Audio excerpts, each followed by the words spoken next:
Hey guys, welcome back to All Things Knives. It's your host Fletcher, and today we are doing a review of the Fisher bullet pen. So they call this their bullet pen, obviously because it looks like a bullet. And then just so you can see on there, I don't know how well you guys can see that, but it says Space Pen by Fisher.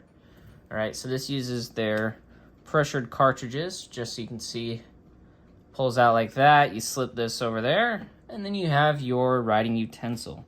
This thing does actually write pretty well, just so I can show y'all.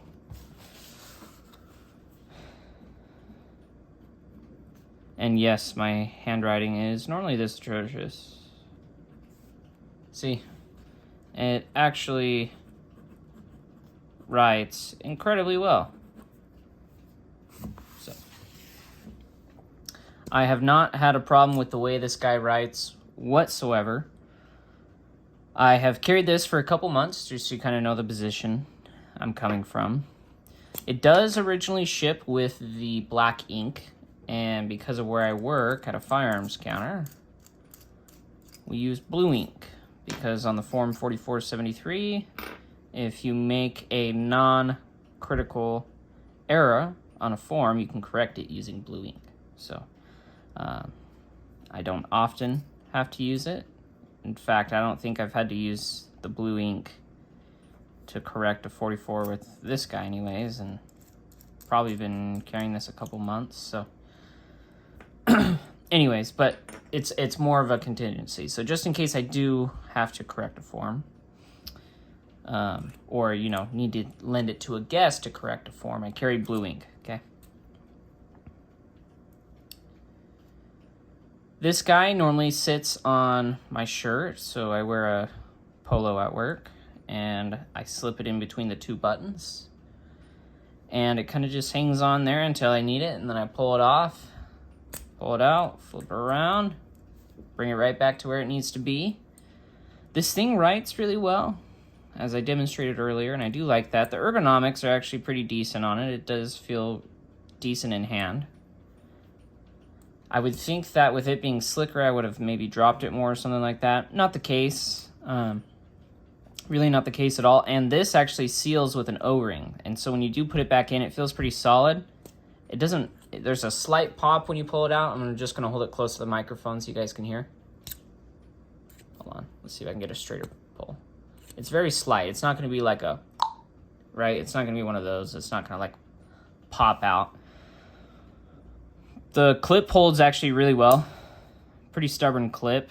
I think I probably have some rows worn into my button seam for my polo because of it, but it held on and I never lost it while it was hooked onto my shirt. I have lost it a couple times. In fact, I actually lost it like 2 days ago before filming this. But because it's such a unique shape, people tend to remember that it was my pen, and so no one touched it, and they kind of just left it be. So that was nice. I will say the difference between just having a pop top and a click pen, yeah, it's a little bit more of a hassle, but it's about a half second, to pull it out and use it. It's not really a big deal. It's convenient enough to where it's very easy to use. And so I would say it, for everyday use, is very good because of that. And it keeps your writing end, safe. Like, it's not, if it does bleed out, you have that O-ring in there. And so that's something to think about too. That O-ring is going to create a liquid tight seal in there. So if this does start to bleed, the only seam, right, where it could bleed out of, that O-ring is interfacing. And so, you're screwing it and it's tight, and then it's got an O-ring there, right? So that O-ring is going to help create part of that seal for this part. And then when it's in here as well, it's kind of self-contained, so where like a click pen, maybe it might click out and you might get some ink on yourself. Unless it's like a really huge overflow of ink out of this guy, worst case scenario. They use metal though and not plastic to contain the ink. I think that's something to seriously think about on this guy as well is, and here's the thing too, because that's the part where it would leak out of. This is after where it would leak out of. And so when you do put it in, I mean, it's also sealed here. Another awesome thing is because it uses the pressurized cartridges for the ink, the space pen cartridges, because you can write in space with them, you can write upside down because they're pressurized. Basically, it means no matter what angle you write with, you're going to get a consistent write. There were a couple times where it did go a little dead, and I'm thinking it's just because it had sat for a while, and then I picked it up. Like, there's a couple days or something where I didn't work, picked it up, and then it was like the first thing I tried to write, and then the whole rest of the day worked phenomenally. No other interruptions or anything like that, and I think that is part of the pressurizing is, with a normal ballpoint, when it does go dead, you're really trying to get it to write. With this, it was I just went, and then it started going again, and it was pretty immediate after I noticed the interruption.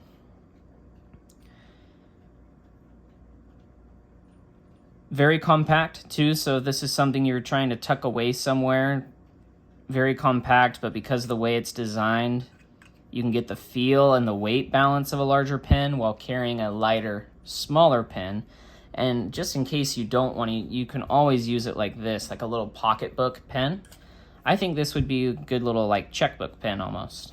For those of you that still use a checkbook, good option. Or for something like a really small journal. This is a really good small journal option. So that's definitely something to think about as well.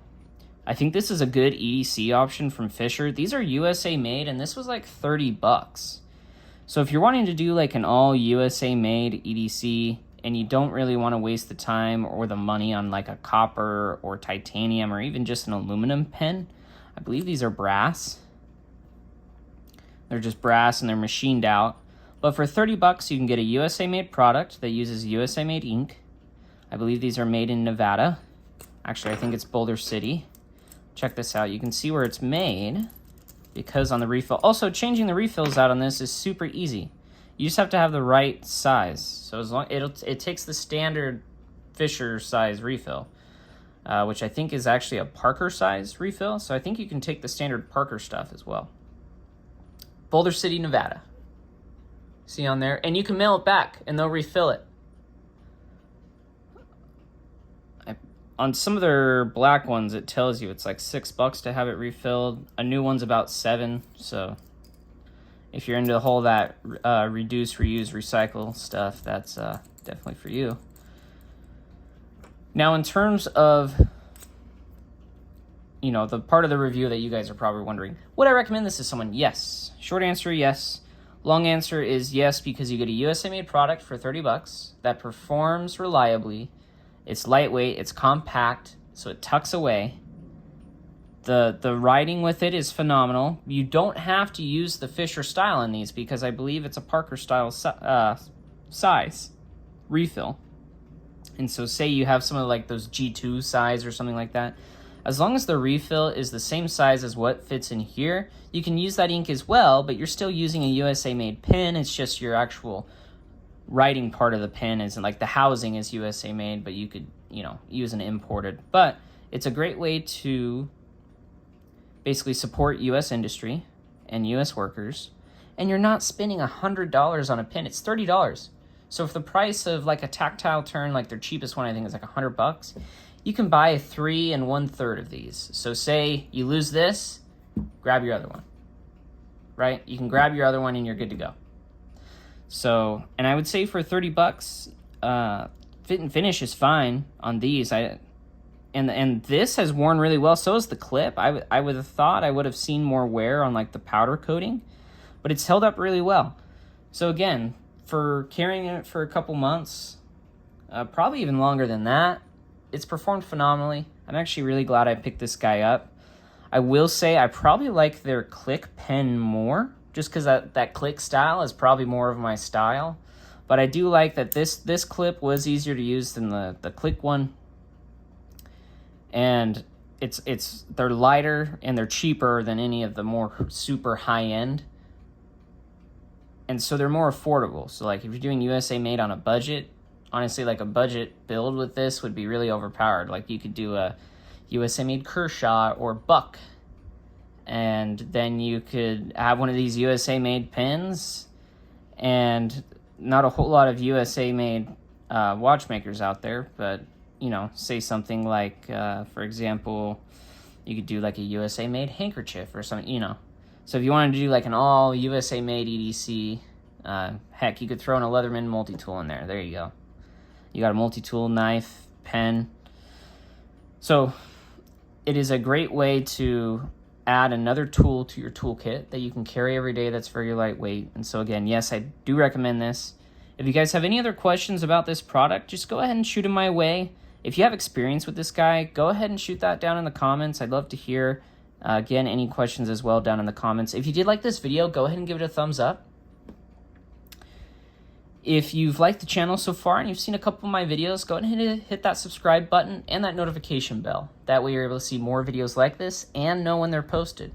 But most importantly, guys, don't you guys forget to stay sharp.